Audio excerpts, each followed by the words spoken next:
Here at the Royal Festival Hall in London, the Philharmonia Orchestra is currently rehearsing Carl Nielsen's Third Symphony.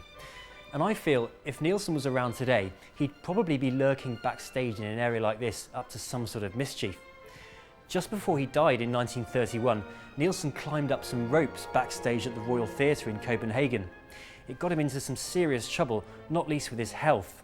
But then Nielsen never really played by the rules. People often say Nielsen's music owes a lot to Beethoven and Brahms, and it's true, it does. But in reality, Nielsen always remained a cheeky little schoolboy. We love Brahms because he's so perfect.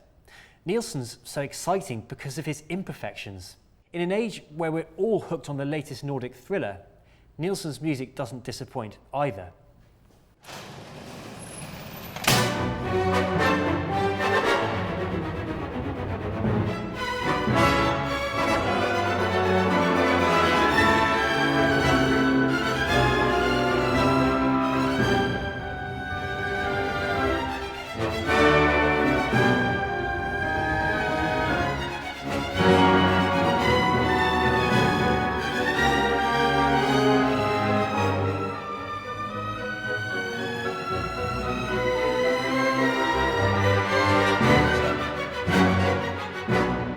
Paavo Järvi, you're the conductor for this Philharmonia cycle of Nielsen symphonies, and you're also a great champion of Nielsen's music. What is it that draws you to Nielsen's symphonies? Well, the first thing is that Nielsen, to me, is one of the giants of 20th century music, oddly neglected by sort of majority of musical establishment. Sibelius is well loved in England, not necessarily as well understood in some other countries like, let's say, France or Italy, Russia, Germany even. But Nielsen is even less popular and even less visible, and I think it's a great shame because it's one of the most original, one of the most innovative composers. If you listen to 3 minutes or less than 3 minutes of Nielsen's music, you immediately know who the composer is, which is a kind of a big and important thing to understand in the 20th century music, where everything has been written and music has gone through this enormous transformation and development. It's hard to create your own language, a language that is so distinct that one totally understands it.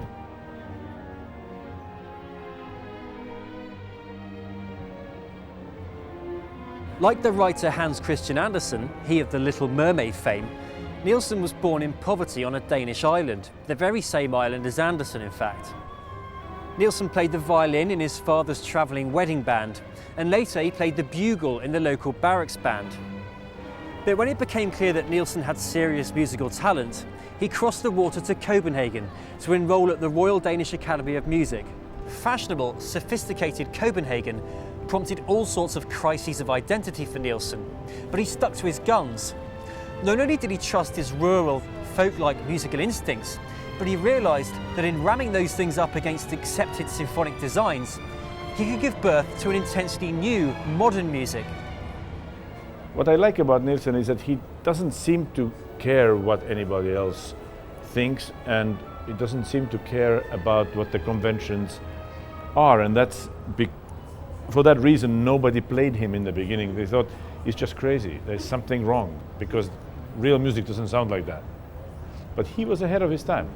How would you define that language of Nielsen's? It's got its own very specific character, hasn't it? Well, it has a character, first of all, harmonic character is one of those very odd and for me terribly attractive things, is that you kind of almost know where he's going, and then at the very end, when you just already are pretty sure that you know where he's going, he manages to get away and manages to resolve things in a way you don't expect, which makes his music very fresh.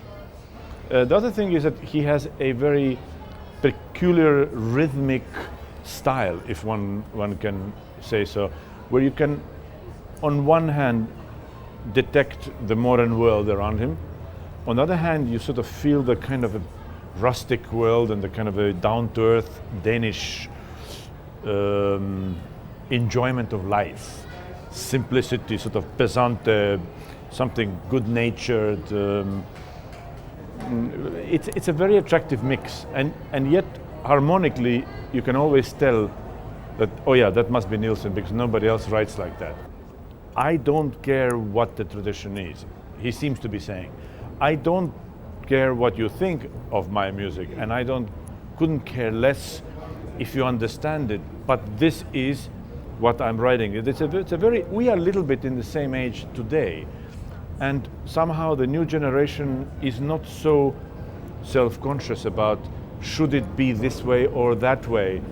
A lot of younger musicians and composers now write music that is influenced by rock music, by world music, by music that has nothing to do with the traditional roots. When Nielsen lived, there was this incredibly important moment when world had to kind of get themselves away from this old Germanic sort of Beethovenian polyphonic, this is the only right way to do things, which we know there is no only right way.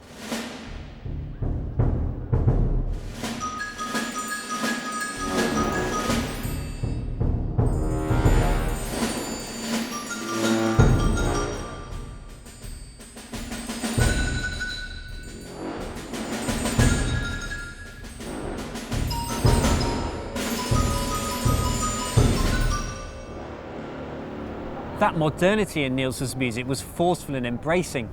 It was often confrontational, but it was also frequently joyous, rooted in song and dance. There was a real new sense of vigour in Nielsen's music, and there was also a distinct sense of harmonic spice.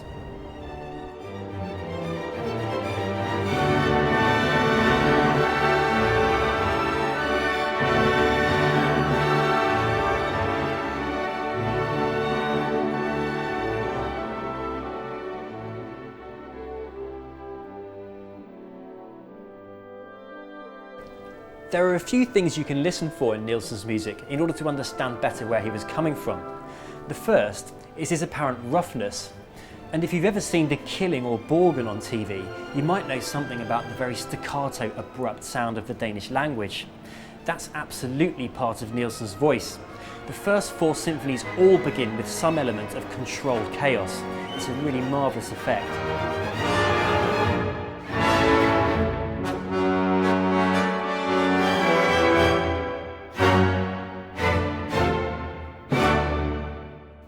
So where did that sense of disorder in Nielsen's music come from? Well, here's something the composer wrote in his memoirs about the first time he played in a military band. It was like being thrown into a raging sea, wrote Nielsen, a sea inhabited by all sorts of monsters that were dashing the spray over one another, crying and screaming, pushing and buffeting, pulling one another's tails in a mighty uproar. What Nielsen does is he always makes sure something emerges from that uproar, a vigorous dance or a bracing melody. Nielsen might have reflected war and cynicism in his music, but he almost always defeats it with a sure sense of optimism, a sort of singing, clear embrace.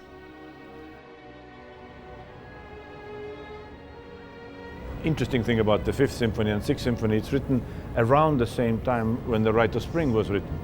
And yet Rite of Spring is relatively conservative work when you think of Nielsen 6, even though we like to think that it was sort of a total change of musical world, the Rite of Spring, it changed perception. Nielsen 6 is so much more original, but in a much more traditional form. It has had a capacity to really broaden the horizons within the symphonic form. Stravinsky abandoned the symphonic form and went into a more kind of a tone poem, a pictures, a storytelling form. It's anybody's guess what it's about, but it certainly has something to do with the surrounding world, and the surrounding world is basically going to hell. I mean, 5th Symphony is the end of the First World War. The World War is devastating and the biggest catastrophe that anybody has seen up to that point. Now we know this also through the eyes of, or through the mind of a person who also knows about the existence of the Second World War. But that was still a reaction to the First World War.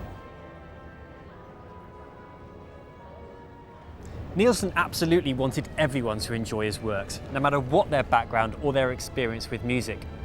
His symphonies might not be cool and smooth like Sibelius's, and his music certainly isn't romantic like Grieg's, but it's totally individual. It offers bags of twists and turns and plenty of orchestral thrills along the way. It's also, in my mind, a little bit like those Nordic noir thrillers on TV, pretty addictive. But come and hear it for yourself. You may just find Carl Nielsen's music is the most compelling Nordic thriller of them all.